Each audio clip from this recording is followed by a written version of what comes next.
Good morning, good afternoon, good evening, everyone. On behalf of UNICEF and the Center of Excellence on Data for Children with Disability, I would like to give you a warm welcome to the second open house of the Center. My name is Claudia Kappa, and I'm a senior advisor in the Data and Analytics section of UNICEF in New York, which is the Secretariat for the Center of Excellence. Before we go into the program for the day, I just would like to let you know that closed captioning is available. We have included the link and the information in the chat. You can access it by clicking on the icon at the bottom of the screen that specifically say closed captioning. So today, in this open house, we would like to start by giving you an introduction and a few updates on the work of the Center. It's now been a little bit over a year that the Center has been operational, and we wanted to take this opportunity to give those of you who have not been in previous open houses and webinars the opportunity to learn about what we do and what is our mission. In the second part of the webinar, we are honored and pleased to have a presentation from one of the scholars who was awarded a specific fellowship on data analysis, Jaclyn Yap, who is with us today. Jaclyn will present her data analysis on parenting practices in families of young children in conflict-affected countries, looking specifically at disability status and the differentials that might exist between children with disabilities and children without disabilities when it comes to parenting practices from family. We're going to have an opportunity to ask Jaclyn questions and have a short discussion and a Q&A. So without further ado, let me start by giving you an introduction to the Center of Excellence. As I mentioned earlier, the Center was established and officially launched in November 2021. Its mission is to enhance the ability of stakeholders to make timely and data-driven decisions impacting children with disabilities. The scope of the work of the Center is very much around data, statistical information on children with disabilities and their family, using impact and program level data. The focus is to support the development of inclusive methodologies for collecting data, but also support the analysis of such data and the dissemination of data through the principles of partnership, innovation, and inclusivity. The Center of Excellence was launched by UNICEF and is advised by a strategic advisory group with financial support from the Norwegian Agencies for Development. Just a quick display of the priorities of the Center for the first 2 years of its operation.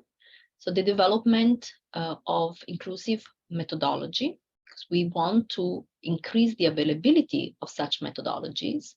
We know very well that the quality and relevance on data of children with disabilities has long been affected by the use of tools and definitions that were narrow in scope and stigmatizing. And therefore, the resulting data have not been able to capture the reality of children with disabilities.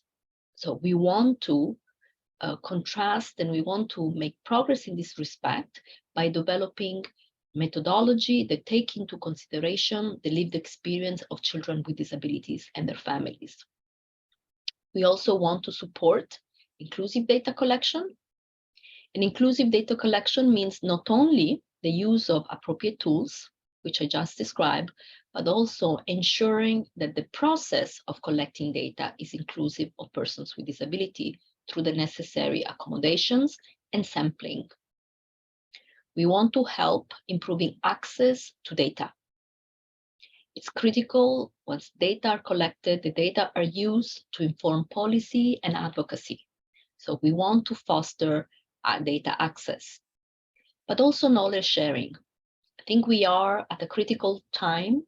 There has been significant progress in fostering the availability and quality of data on persons with disabilities, including children with disabilities. Now it's time that we come together as international community to share the experiences that we all had in producing such data, and we learn from each other. Of course, we also aim to fill data gaps and analysis gaps by investing in young researchers so that they can become the next generation of those really producing the statistical evidence and the knowledge that we need to improve the well-being of children with disabilities. And of course, we very much believe in the importance of linking data supply and data demand to support advocacy and policy change. As I mentioned earlier, the center really put values in partnerships. The center will act as a facilitator, as a knowledge broker, as a convener. So partnerships are critical to the success of the work that we are pushing. So in our next phase of work, the center is working to build partnership with various implementing organizations and individual researchers. The idea behind this partnership is to identify joint priorities and activities that both the center and the partners can conduct together to fill data gaps. Of course, we are going to be keeping you informed through our communication channels about possible partnerships and the priorities of work we would like to push over the next couple of years. The way we normally do so is through call for proposals. And I'm going to mention in a little bit one new call for proposals that we recently launched. When it comes to institutions, the way we normally foster this collaboration is through memorandum of understandings between the centers and the different partners. So I just wanted to mention and acknowledge the important role played by the strategic advisory group that is connected to the center, which brings together a number of experts on data and children with disabilities that bring knowledge and expertise that is meant to guide the priorities of the center. Of course, UNICEF serves as the secretariat, as I mentioned earlier, but we are grateful for the engagement of the Washington Group colleagues, the Washington Group on Disability Statistics, represented in the Strategic Advisory Group by Jennifer Madden and Julie Weeks. We're also grateful for the participation of CBM, Global Disability Inclusion, represented in the Strategic Advisory Group by Elizabeth Lockwood. We are also honored to have, as member of the Strategic Advisory Group, Elena Schmidt, Director of Evidence Research and Innovations at Time Savers, as well as Juan Ignacio Perez Bello from the International Disability Alliance Secretariat. And last but not least, in our Strategic Advisory Group, we are honored to have Matthias Egelhand, who is Senior Advisor with the Norwegian Directorate for Education in the Department of Welfare and Human Rights. I mentioned earlier a couple of upcoming initiatives and events. So I would like to start by mentioning the call for proposals that we recently launched to identify and promote collaborations between early career researchers, data analysts, and the members of the Center of Excellence. So the idea is call for proposal for specific data analysis, similar to the one that will be presented later today by Jaclyn.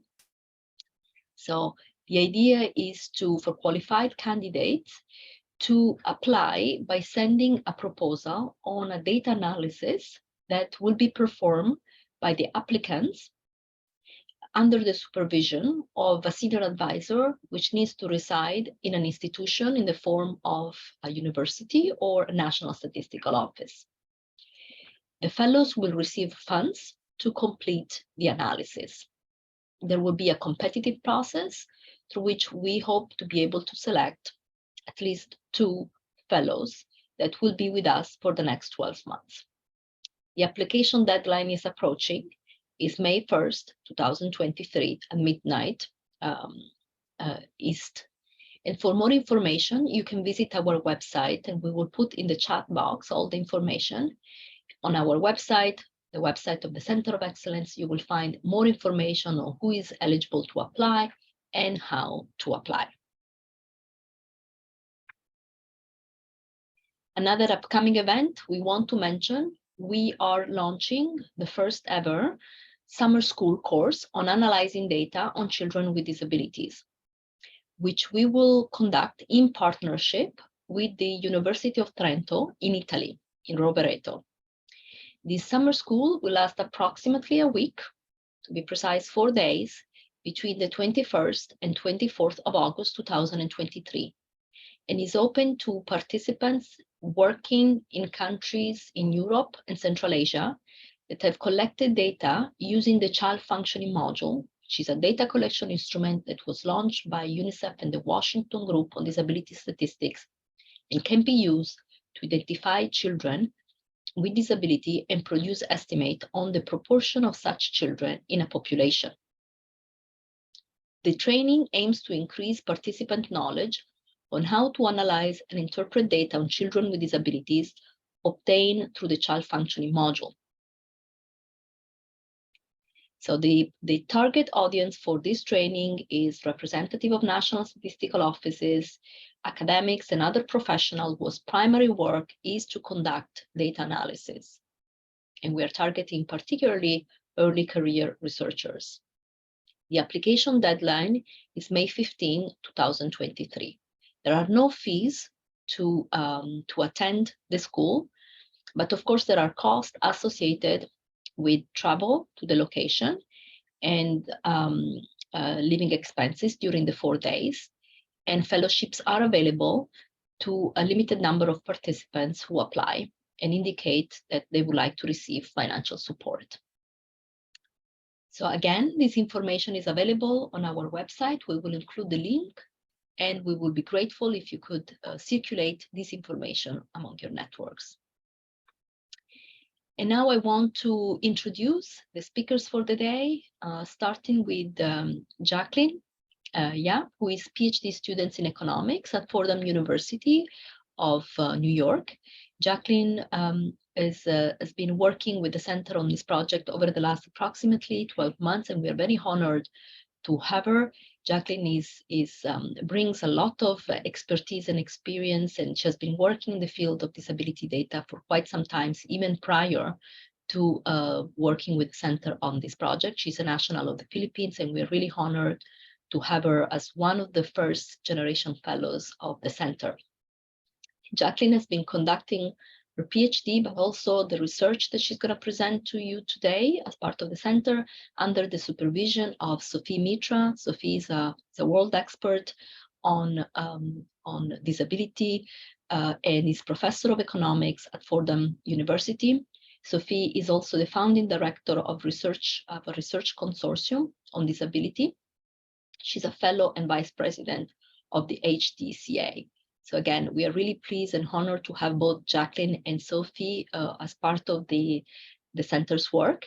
And I'm now going to give the floor to Jaclyn for her to start her presentation. Thank you so much for your attention.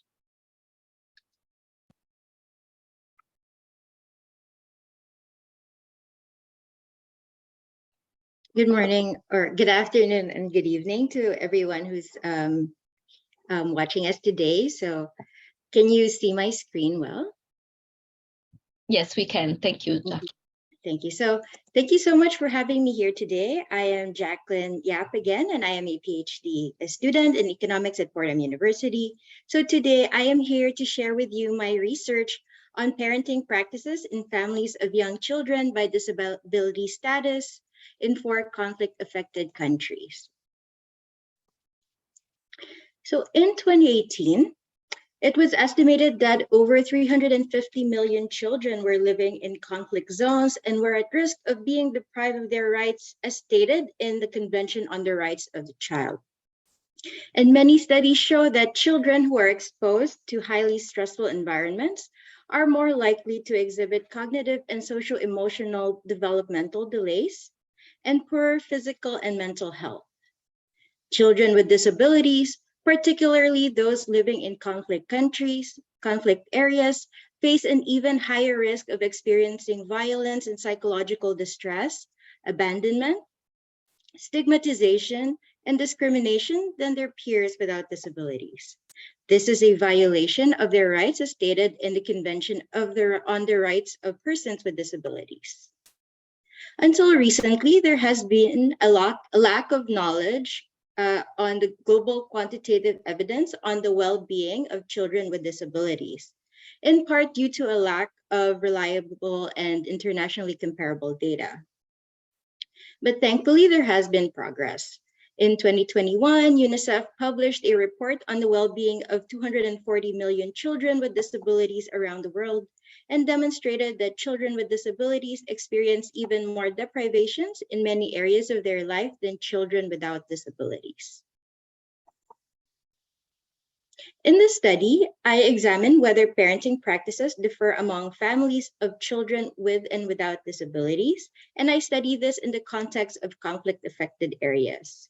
Since my approach is cross-country, I intend for my work to complement existing case studies by providing a broader perspective using international comparable data. At the same time, I provide quantitative evidence while using insights in the existing literature on parenting and conflict. Before I proceed to the rest of the research, I just want to give a brief background on the literature. Several studies show that conflict can affect children directly through exposure to violence and trauma, and also indirectly through parental mental health and parenting as measured through different variables such as parent-child interaction or parenting styles. However, the parenting receives less attention. In a systematic review by Sloan and Mann in 2016, they found that only 7 of 35 studies examined parenting outcomes. This lack of attention is surprising given the influence on children's well-being and the potential impact of conflict on parenting practices. Second, there is no consensus on the impact of conflict and post-conflict environments on parenting decisions and interactions with their children. So there is still an ambiguity in the findings. So for instance, economic challenges may cause mothers to work more hours, which could limit the time spent with their children and reduce parental supervision. There could also be heightened safety concerns in the community, which may lead parents to increase their monitoring of children and may make them overly protective or controlling. On the other hand, environmental and psychological stressors, as well as parents' own traumatic experiences, may cause them to be more punitive and mete out harsher disciplinary punishments towards their children. In terms of parenting of children with disabilities in conflict, in general, there is not a lot of work on this topic, but there are exceptions. So for instance, we have this study by Trani and Cunnings in Western Darfur in Sudan, and Trani and co-authors in Afghanistan. So in the first study, so according to Trani and Cunnings, among the children in Western Darfur who are deprived of love, care, and feelings of safety in their study, which this share is not a lot, it's about 0.2. So among those children, those who were reported to have severe or very severe disabilities are found to be more deprived of love, care, and feelings of safety than children without disabilities. In another study by Trani and co-authors in Afghanistan, they find that children with disabilities were actually less deprived of care from their mothers than those without disabilities.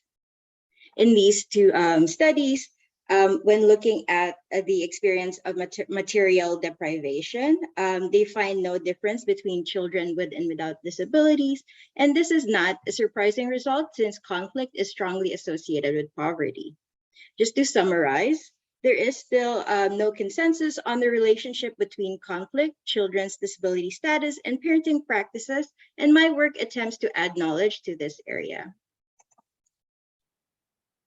So in the interest of time, I will just state the 4 main hypotheses that I test in this study, which are different forms of parenting practices. I will elaborate on the indicators in the next section. So here I test that children with disabilities compared to children without disabilities have higher odds of first, experiencing inadequate early childhood stimulation. Second, higher odds of receiving inadequate supervision. Third, they have also higher odds of lacking suitable toys and sufficient learning materials such as children's books. And lastly, they are more likely to experience various forms of disciplinary punishment. Okay. For the study, I used nationally representative cross-sectional survey datasets, which is here the multiple indicators cluster surveys. And I specifically use the WAVE 6, which is at the time of study was the latest WAVE. So the MIX program collects comprehensive information on households, adults, and children, including early childhood development, discipline, and child functioning data. I link this to the conflict data from the Uppsala Conflict Data Program, which is a database maintained by Uppsala University on conflict-related deaths. And I use logistic regression for my estimation.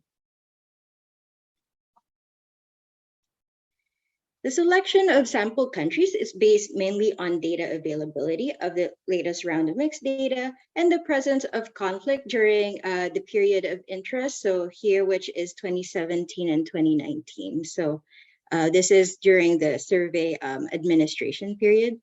And so there are countries such particularly high conflict countries such as Afghanistan and Syrian Arab Republic that are not included in the study because the data wasn't available at the time of writing.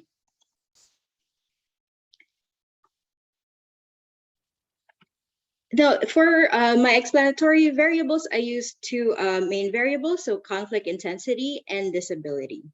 So conflict intensity is defined using conflict-related mortality rate, which is the proportion of battle-related casualties relative to the regional population per 10,000 individuals.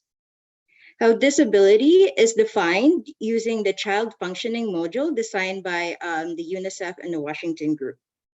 So this is an indicator variable where a child is considered to have a disability if they reportedly experience a lot of difficulty or they cannot do at all in at least one of the one of the 7 domains. So seeing, hearing, walking, fine motor skills, communicating, learning, or playing.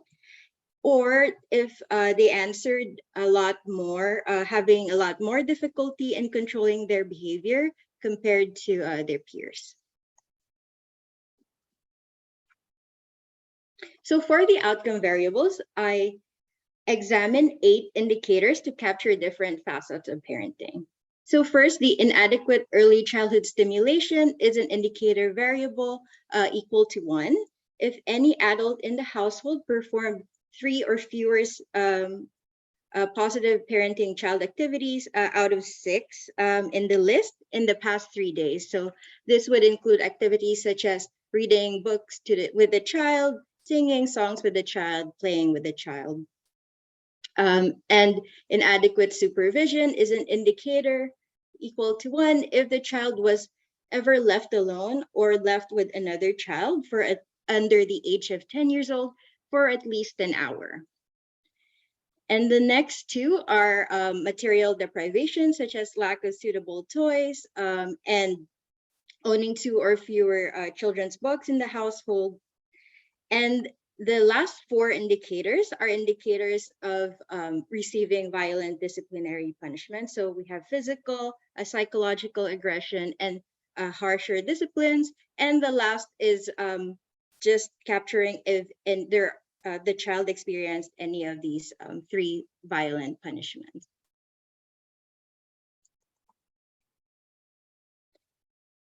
So just a few descriptive statistics. So for the functional difficulty, so for my sample, I have about 42,000 children between the age 2 and 4 years old. About 6.9 or 7% of the sampled children have one or more disabilities, and about 1.6% have more than one disability. In terms of the type of disabilities, the most prevalent are difficulty learning at 2.7%, then communicating at 2.2%, and followed by controlling behavior at 1.9%. In this paper, I focused mainly on children with one or more disabilities.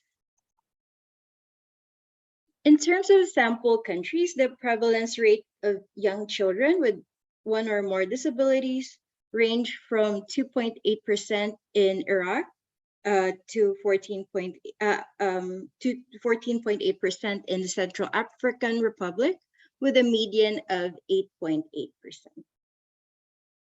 In this paper, I focus on conducting a pooled analysis.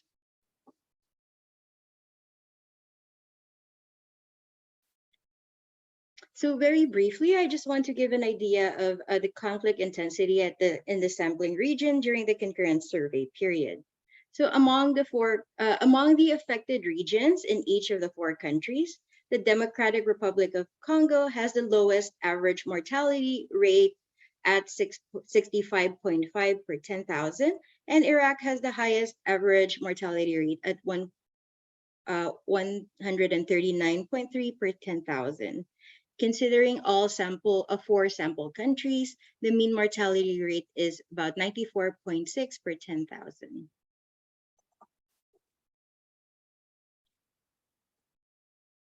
And so in terms of the outcome variables, so this slide shows the share of children experiencing deprivation for each parenting practice by disability status.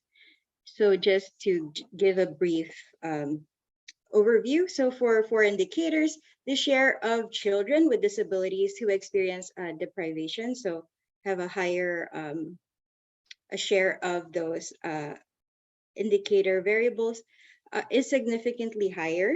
So these variables include inadequate early childhood stimulation, inadequate supervision, 1 or 2 or fewer children's books, and although this number the difference is small, and the physical punishment.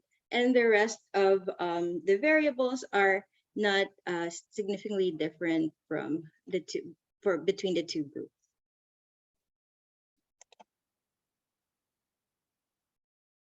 So I summarized the results of the logistic regression, which I included control variables such as children's age, gender, and mother's age and education, and other household characteristics.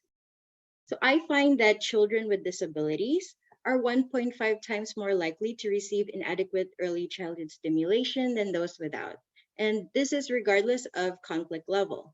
The results suggest that other factors common in both conflict and conflict situation prevent parents from spending time with their children. So for example, perhaps due to economic hardships, parents may be forced to work more hours and spend less time with their children, or parents experiencing stressful situations may also strain the parent-child relationship.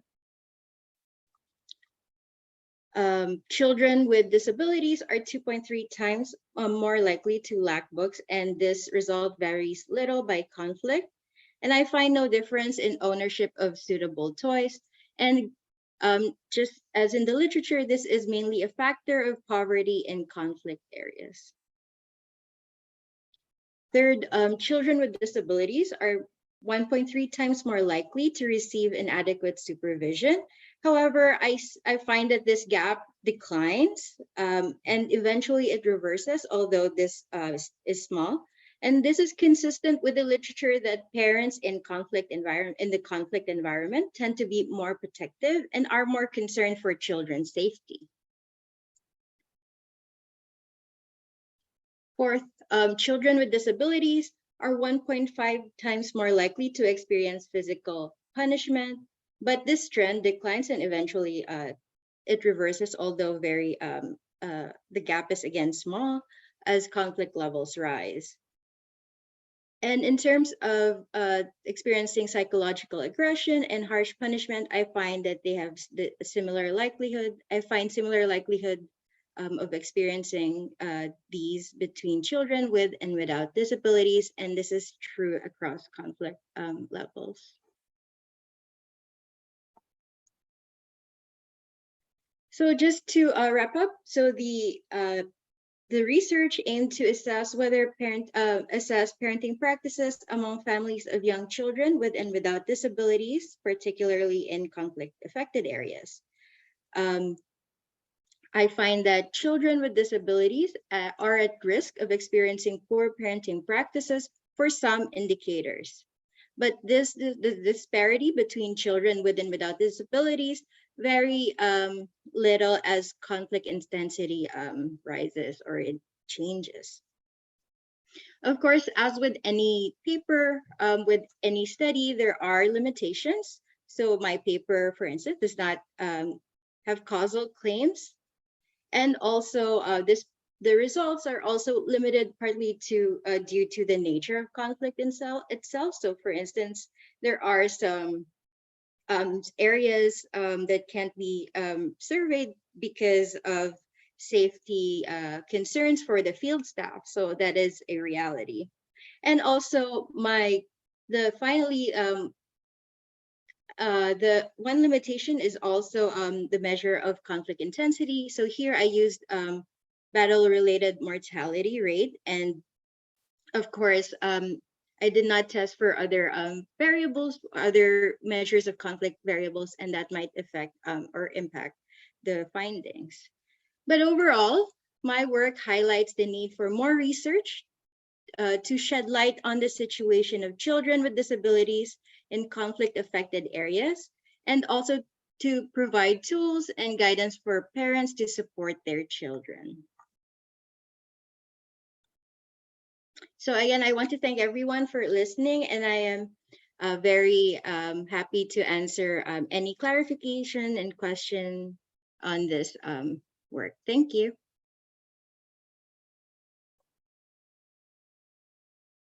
Should I stop sharing? I think the next part would be. Shall I come in? I think so. I think. All right. Sophie, you're next.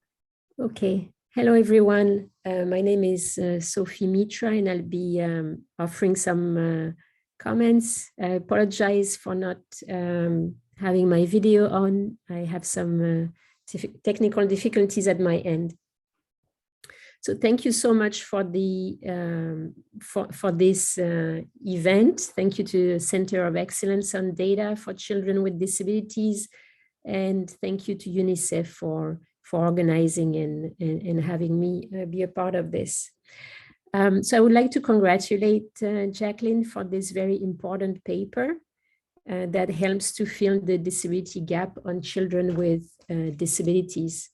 So far, children with disabilities have often been invisible in human rights and development policy debates. So with the work of UNICEF and of the Washington Group developing the child functioning module, and with the collection of data in many countries through the MIX program, it is wonderful to see that children with disabilities are starting to be included in data and research. So this, the data at hand and such a research as presented by Jaclyn makes it possible to inform debates and facilitate policy studies and advocate for the rights of persons with disabilities and children in particular, including children at the intersection of multiple identities, such as girls with disabilities. So this paper is particularly important to inform policy and advocacy in conflict or post-conflict contexts. So I'm not going to summarize the results of Jackie. I'm going to maybe offer a couple of comments and some suggestions for further research. So Jackie finds some significant inequalities for children, between children and with and without disabilities for some parenting indicators, such as inadequate supervision, but no difference for other indicators, such as owning 2 or fewer toys or violent forms of punishment. So I'm wondering if some of these results, especially for the indicators where no significant difference was found, may be due to the levels that you have in those indicators in the countries and the study, and to the disability and development gap. So just to be more precise, as background, the term disability and development gap refers to the hypothesis that countries and communities may develop in ways that persons with disabilities are left behind. So in the countries in the study, for some of the parenting outcomes, the levels were very high. So for instance, for owning 2 or fewer children's books, we're at almost 100% of children. And for experiences of any violent forms of punishment, we are at 85% or above in the countries in the study. So I'm wondering if the deprivations are so widespread in the context and the study that it's very hard to pick up any differences in how children with and without disabilities are being parented. But overall, the inequalities that are found across disability status are important and need to inform policy work, as well as further research. So I have a couple of suggestions for further research. First, perhaps this is something you have done, Jackie. I think it would be useful to explore the data, and so to stick to the same research question, but use a functional difficulty index where there's going to be more variation in the disability variable, and take into account the difficulties children have in multiple domains, as well as take into account children that have some difficulty, but not a lot of difficulty or unable to do difficulties. So I understand that when the child functioning module was cognitively tested in several countries, the interpretation of a lot of difficulty and cannot do was consistent, while that of some difficulty I think maybe was less consistent. But given that you have the data on children with some difficulty, why not explore how children with some difficulty are doing in terms of parenting practices or being at risk for other negative outcomes. Another suggestions I would make, and this is maybe for the future, is to explore the spatial packages that are becoming available with MIX in some countries. So my understanding is that soon with MIX in some countries, it's going to be possible to have the GPS coordinates of the villages where households are, so where children live. So there might be some potential to match the villages, so the information on the children, parenting practices received, as well as the child functioning module data, matching this to fine-grained data on conflicts, as well as on other data on other geospatial risks, such as living in an area with natural disasters. So I think there could be a lot of potential here, and maybe your results exploiting data on conflict at the regional level for now could be actually give us some ideas on what to do next, but with more local geospatial information on conflict, but also on natural disasters and other geospatial risks.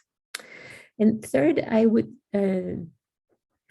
suggest to do more research on the causal links between disability and parenting practices, or on the consequences of the differences in parenting practices that you unveil.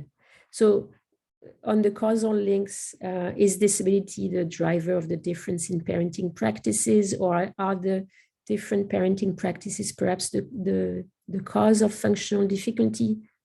Or is it some other factor, such as poverty, that is the driver of both functional difficulties and parenting practices? So this, your study focuses on children ages 2 to 4 years old, and the differences in parenting practices at this young age may have consequences later on. But for such research, using longitudinal data would help. And I'm not sure that there is longitudinal data with the child functioning module. So I'll move on to some suggestions or recommendations for further data collection. So if the child functioning module is not already incorporated in longitudinal data sets, can it be done in international longitudinal data sets, such as the Young Life study that has been following thousands of children in Ethiopia, India, Peru, and Vietnam, or perhaps in national longitudinal data sets, such as the Indonesia Family Life Survey. So such, having such longitudinal data could really help us produce research that is very informative for policymaking and for advocacy, to monitor the situation of children with disabilities, and also to develop evidence-based policies. So thank you so much for this important paper, Jackie, and thank you all for your attention. Thank you, Sophie, for the suggestions. I do agree. So there is actually, so I want to just address very quickly, the points that you brought up. So in terms of the first one, which is using a functional difficulty index, actually I'm doing a separate analysis for that, because I do recognize that there might be, it's a good way for capturing the multiple domains, and also the potentially some degree of just some difficulty, which in this paper I do not consider it as a having disability. So in terms of the spatial package, I am not aware of if there are actually coordinates, but that would certainly be helpful in doing finer analysis. So for instance, in this study, the conflict data set, I believe that I use actually has coordinates. So that would be really helpful in fine-tuning the findings, and to be more specific in terms of the exposure in conflict among those children and households. And lastly, on the causal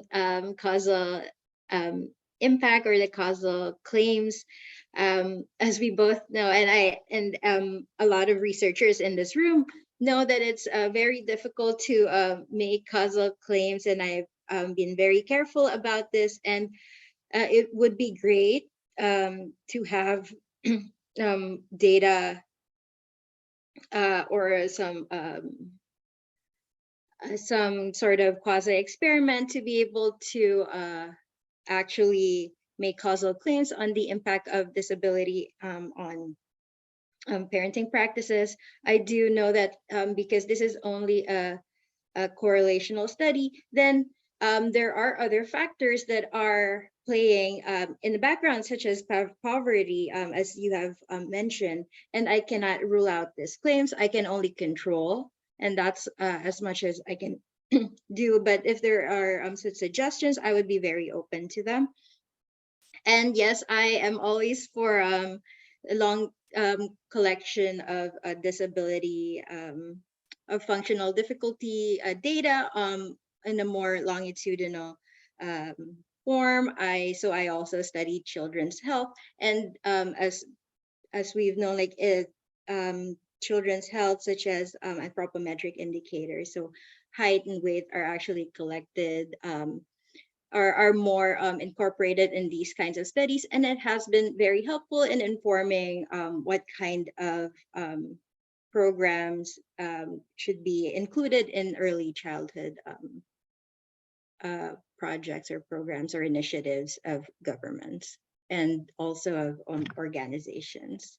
But yeah, so if I think there has, so for a long time, there has been some difficulties in finding accurate or reliable data on disabilities. And I think this is already a step forward, the collection on cross-sectional data, and maybe in the future there will be, this would be incorporated in more longitudinal data sets. Thank you so much, Jaclyn. Thank you, Sophie, for your comments. There are a couple of questions coming up. Before doing so, I just wanted to take the opportunity to respond to some of the points that were addressed about the child functioning module or mix or UNICEF more broadly. So first of all, yes, it is possible in mix to compare siblings within families. Of course, you have information about the family composition, you have the information on the number of children in a family, and you can disaggregate and do an analysis at the family level between children with disability and without. Obviously, there are limitations in terms of the sample sizes, the number of cases that we need to consider, which is the same across all possible indicators, particularly indicators that produce low prevalence levels. But other than those standard issue, it is possible indeed to compare siblings. Another point that was raised is about the availability of GIS information. Yes, it is available in a few data sets that are going to be released soon. So for all the mixed data sets, they are available on the mixed website, and we can include in the chat box the website where researchers can download and access free of charge all the mixed data sets to do a further analysis. Yes, there is support available for researchers with disabilities, and actually in the call for proposal, there is a specific invitation to researchers with disability to send their application, and in the form, there is the possibility of indicating if researchers have a disability, and they will be prioritized for the selection of the fellowships. Couple of points were made with respect to, for instance, the child functioning module, differently from the Washington group set of questions for adults. In the case of the child functioning module, we do not recommend including children with some difficulty in the analysis and the cutoff for children with disabilities, because in the testing of the module, we realized that in the case of some difficulty, we were picking up a lot of children who did not have any functional difficulties, but the parents were rather expressing temporary preference issues or simply, developmental, normally developmental and typical issues rather than functional difficulty. So we do not recommend including that. One point that was made is, of course, when levels of something within a population are very high or very low, it's difficult, if not impossible, to see differentials among different population groups. So if in a country over 90% of children are disciplined in a violent manners, this means that it's a standard practice. It does not depend on differential parenting practice that parents might use for one group of children versus another. Similarly, if nobody has books, so children with disability and children without, they will find themselves in a similar situation. So indeed, in some contexts, deprivation is so widespread or child rights violations are so widespread that is not possible to see differentials. Another thing I want to mention is what the child functioning module has done to the field of data on children with disability was also to bring data about a more diverse population of children with disabilities. Contrary to previous data collection instruments and definitions, we now incorporate in the definition of children with disabilities those who have anxiety, depression, difficulty managing emotions, difficulty relating to other children, learning difficulties over a wide spectrum, etc. Once we expand the population of children with disability, the differentials that we might see with respect to certain indicators might not be as striking, because the population of children with disability is a very diverse population. It includes children who use a wheelchair, together with children who are anxious or depressed on a daily basis. So we cannot assume that these two very different children have the same lived experience. So we have to go beyond our assumption and really think about the fact that by having a more diverse population and a larger population, it doesn't mean necessarily that the lived experience of these different children are exactly the same. Yeah? There was a point that also was made about certain indicators. For instance, is the availability of book a good indicators in certain contexts where there is a oral tradition of narrating? Of course, in this case, books are not necessarily available, but we know that books are very important to foster literacy, for example. So this is not to say that these other forms and other cultural practices are not relevant. They are, but of course, books have been demonstrated to be important for fostering, for instance, literacy and numeracy among young children. So there are additional questions, Jaclyn, that were addressed to you. So if it's okay with you, I will quickly read a couple of them and give you the floor. Yeah, thank you so much also, Claudia, for those inputs. That's very informative. Thank you, Jaclyn. So the first question is, have you used any qualitative data to complement this quantitative data that you are presenting? And then I'm going to mention another question that was raised. Can you please clarify what's the difference between more than one disability versus multiple disability, if there is a difference? So I'm going to stop here. Yeah. Okay. Yeah. So for the first, I guess I'll answer the second one first, because that's more straightforward. So it's just maybe it's just a terminology, but there is no difference. So multiple disabilities is actually having more than one disability. So that's the one. And the second, so the first question about incorporating qualitative data. So I am using a secondary data, and actually a lot of the insights and the literature that I borrow from is actually, and I reference, is actually from a lot of the studies use qualitative data. So they are very specific, and we know that for qualitative data, we get more and in-depth findings, but they are also limited in size and the context. And this work is actually my work is actually trying to complement those by giving a broader perspective using statistics, like so more of a survey form, and also cross-country. And I am using that literature to actually try and inform what this number means. But of course, as what Claudia said, there is also, again, a limitation, because then I am in this manner, right? When we talk about having any disability, it encompasses a lot of different either type of functional difficulty, and also experiences, and also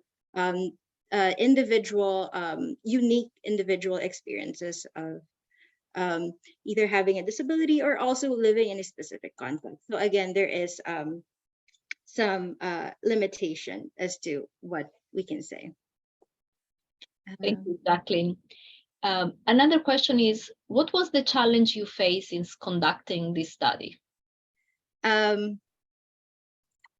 Okay, so that's a good question. So I guess just to say that I did not collect this data. I'm not part of the data collection. I was using secondary data.